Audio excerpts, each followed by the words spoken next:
아이를 키우다 보면 얘는 대체 왜 나랑 이렇게 다른가? 왜 이렇게 안 맞나? 이런 생각을 하시는 부모님들도 많을 것 같아요. 기질에 대한 부분이 상당히 있어서 기질도 유전이 된다고 해요. 그래서 아이가 딱 나의 기질이 아닐 수도 있죠. 그래서 아빠를 닮았는데 나랑 안 맞을 수도 있고 그 윗대 기질을 닮을 수 여러 가지가 있는데 저는 신기하게 같은 배에서 쌍둥이로 낳았는데도 불구하고 기질이 굉장히 다르더라고요. 그래서 좀 신기했는데 여러 기질 중에서 예민한 아이들 있잖아요. 오늘은 예민한 아이에 대한 이야기를 좀 나눠보려고 합니다. 이 친구들을 키우는 경우에는 사실 트러블도 굉장히 많이 생기고 키우는 것이 일반적인 아이들에 비해서 한 몇 배는 힘든 것 같습니다. 저도 이제 두 아이 중에 이 아이가 포함되어 있다 보니까 늘 새로운 뭔가를 할 때마다 벽에 부딪히는 느낌을 많이 받습니다. 오늘은 보라매 병원 이 정신건강의학과 소아정신과 최치영 교수님의 책인데 제가 이 책은 초등학교 한 저학년 아니면 미취학 친구들이 먼저 읽어보면 좋겠다 생각했어요. 근데 고학년을 키우는 저 입장에서도 아이가 과거에 왜 그랬는지를 잘 알게 됐고 아이의 현재 모습을 굉장히 이해하게 된 책입니다. 먼저 이제 예민함을 가진 사람들, 예민한 아이라고 불리는 사람이 얼마나 되는지 아시나요? 무려 5명 중 1명. 그래서 전체 인구 중에서도 15%에서 20%가 예민함을 타고났다고 합니다. 저는 사실 우리 집 아이만 좀 유난한가 이런 생각도 한 적이 있는데 그 정도 숫자라면 우리가 형제 자매를 키우는 경우에도 그중 1명이 그럴 수 있다는 얘기가 되는 것 같아요. 유전적으로 봤을 때도 예민해요. 만약에 부모가 그러면 아이도 예민할 가능성은 아주 높다고 합니다. 먼저 여러분의 아이가 예민한 아이인지 그 특성을 들여다보시면 바로 알 수 있을 거예요. 제가 예민한 아이들의 특성들을 한번 얘기를 해볼게요. 이런 친구들은 먼저 첫 번째는 선천적으로 수신 기능이 발달했다고 해요. 감각이 굉장히 예민하고 그리고 자극에 다른 사람보다 민감하고 또 눈치도 많이 보고 남들이 봤을 때는 어쩌면 까칠한 아이로 보일 수 있습니다.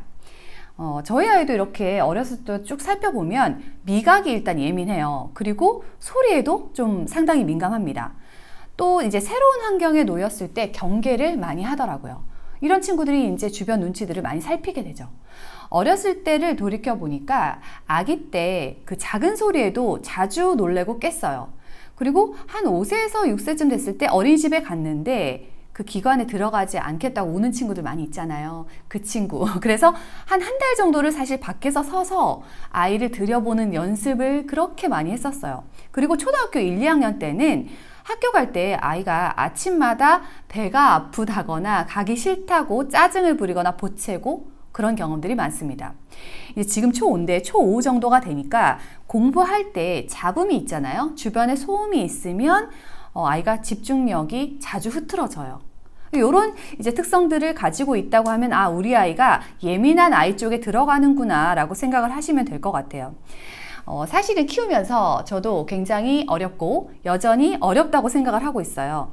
매번 이거는 되게 쉽게 넘어갈 수 있는 부분인데 이 아이에게는 어렵게 느껴지고 또 예민한 아이들이 이렇게 주변에서 보면 좀 엄마 손이 훨씬 많이 들다 보니까 다른 형제들을 키우는 거에 비해서 엄마의 시간과 노력, 에너지들이 몇 배씩 드는 그런 이제 경우이죠.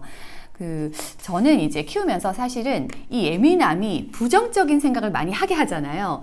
아이 역시 본인이 예민하다 보니까 부정적인 발언 같은 것들을 많이 하고 저런 소리가 너무 커서 싫어 이런 발언들 있죠. 그런 것들을 많이 하게 되는데 예민한 아이가 이런 특성들이 오히려 남다르게 발전할 수도 있다고 합니다.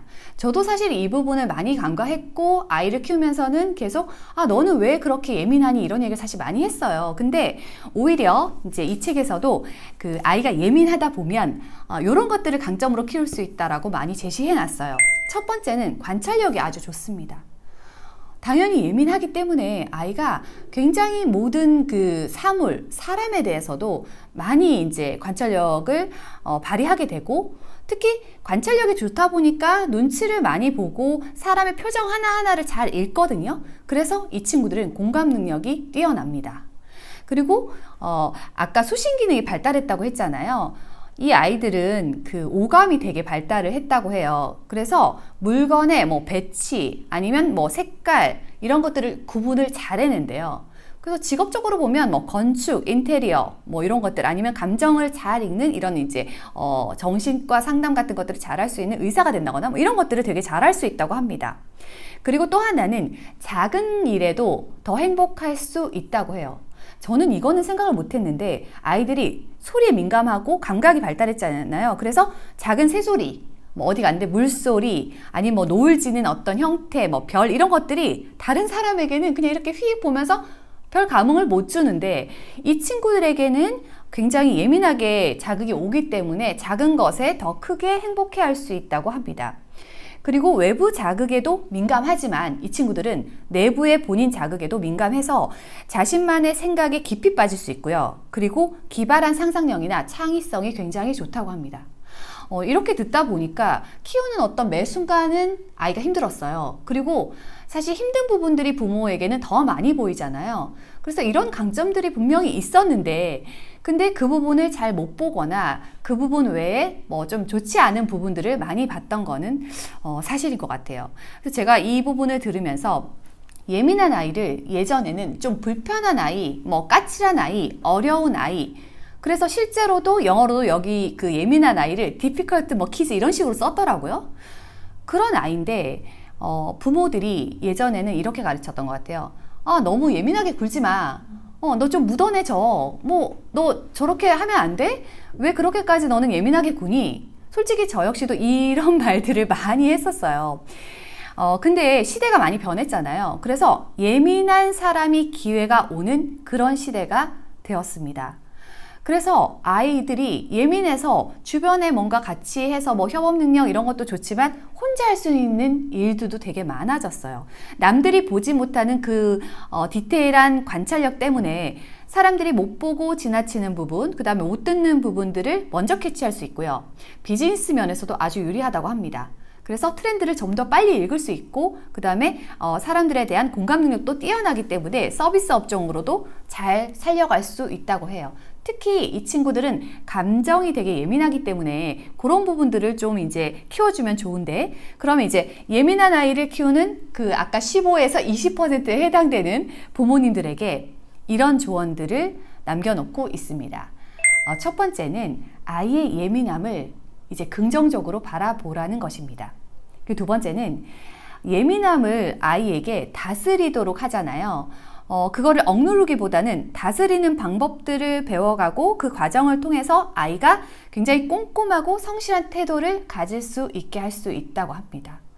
그리고 세 번째는 이런 아이들은 특히 판단하지 말고 공감하고 그리고 격려해야 한다고 합니다.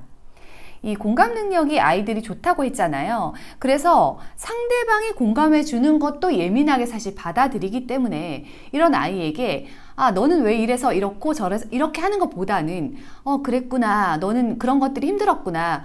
소리가 되게 크게 예민하게 뭐 들리면 그런 것들이 너는 너무 잘 듣는구나. 엄마는 못 들었는데 그런 게 어떤 감정이 이런 거 물어본다든지 이런 식으로 공감하는 능력을 같이 키워주시면 좋고요. 그리고 네 번째는 예민함을 극복할 수 있는 환경을 조성하라입니다.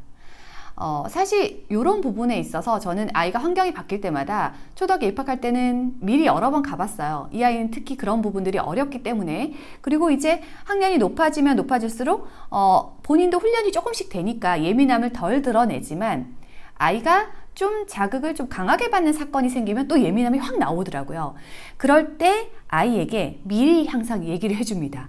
우리는 다음 넥스트 이런 데를 갈 거고 이런 상황에 놓일 거고 경우의 수는 이러이러한 것이 있다. 특히 여행을 다니다 보면 완전히 새로운 환경에 놓이기 때문에 스트레스가 배가 되더라고요. 그리고 아이가 일정한 패턴들이나 습관을 유지하는 거를 평안해 하기 때문에 그런 새로운 것들이 했을 때 처음엔 스트레스를 많이 받아 했어요. 그렇지만 그것도 연습을 하고 훈련을 하니까 아이가 그 일정에 대해서 미리 물어보거나 어느 정도 시간이 걸리는 걸 예측하거나 어떤 상황이 된다는 걸 자꾸 본인 스스로도 훈련을 해가더라고요. 그렇게 하다 보면 아이가 좀 예민함을 다스릴 수 있게 되는 거죠. 기질은 사실 바뀌지 않으니까요.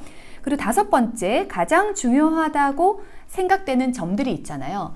아이가 어떤 상황에서 본인이 굉장히 힘들어한다, 뭐 그런 얘기를 할 수도 있고 짜증을 부릴 수도 했을 때 부모 입장에서는 그중 하나, 가장 중요한 하나만을 명확하게 전달하라고 되어 있습니다. 또 마지막은 이거는 제가 많이 공감했던 부분인데, 부모가 이런 아이를 키우다 보면 부모도 되게 예민하게 됩니다. 왜냐면 아이가 이제 예민하게 굴면 처음에는 그냥 그렇지 하고 다 받아주게 되고 공감도 사실 뭐 해주려고 노력을 많이 하죠.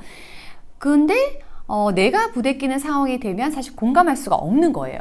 그래서 이 6번째가 되게 의미 있다고 생각한 게, 부모 역시 부모만의 시간을 갖고 몸과 마음을 여유롭게 하라입니다. 이런 아이를 키우는 부모는 앞서서 말씀드린 것처럼 에너지가 2~3배 정도 더 듭니다. 근데 이런 예민한 아이들이 커서 오히려 남다른 능력을 표출할 수 있거든요.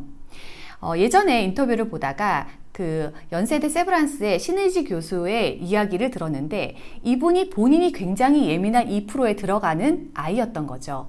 근데 커서 그거를 이제 공부하면서 알게 됐대요. 본인이 왜 이렇게 예민하고 부모를 힘들게 하고 했는지를. 근데 그렇게 다른 사람들에 비해서 자극이 민감하고 예측도 돼야 되고 그런 부분들이 타고났기 때문에 본인이 그랬다는 것을 후에 알게 됐다고 합니다. 이런 친구들은 본인의 능력을 최대한 잘 개발시켜주면 공감 능력이 커져서 그런 부분에 직업군을 갖게 될 수도 있고, 관찰 능력을 키워줄 수도 있고, 또 그리고 비즈니스 면에서도 남들보다 월등하게 트렌드를 빨리 읽거나 아니면 예민도가 높기 때문에 좀 먼저 이걸 시작을 하는 그런 경향들이 있거든요. 그래서 저도 예민한 아이를 이렇게 키우면서 한 10여 년째 나는 왜 이렇게 아이가 예민한가, 그리고 이 예민한 거를 제가 약간 억누르거나 자꾸 조절을 하려고 많이 했던 것 같아요. 근데 아이에게 좀 크다 보니까 스스로도 조절하는 능력이 생기기도 하고, 그리고 아이에게 예민한 거는 나쁘지 않다, 그냥 남다르다, 다른 부분이 있으니까 너가 잘하는 부분은 아까 앞서 말씀드린 그런 특성들이 있으니까 그걸 키워주는 쪽으로 좀 더 관심을 갖고 해나가게 되는 것 같습니다. 기질은 바꾸긴 어렵잖아요. 저는 이제 남편 기질이 아이랑 굉장히 비슷해서 성인이 되어도 아까 예민도가 있는 한 15%에서 20%의 사람들이 계속 사회생활을 같이 하고 있는 거거든요. 근데 어른이 됐으니까 조절하는 능력들을 이미 배워갔을 거란 말이죠. 그래서 예민함이 반드시 나쁘지 않고, 아이일 때는 나를 좀 힘들게 하는 부분이 있지만 이게 잘 개발되면 일반적인 아이들보다 훨씬 이 기질을 잘 발휘할 수 있는 쪽으로 갈 수 있다, 이렇게 생각하시고, 지금 좀 잠시 힘든 분들은 저처럼 좀 마인드도 바꾸면서 예민한 아이 특징들을 좀 머릿속에 계속 놓고 계속 이제 시도를 해보라고 책에서는 되어 있어요. 그래서 우리 아이는 그런 아이지라고 인정하고 그 다음에 시도하고 공감해주고, 이런 부분들을 잘 기억해 주셨으면 좋겠습니다.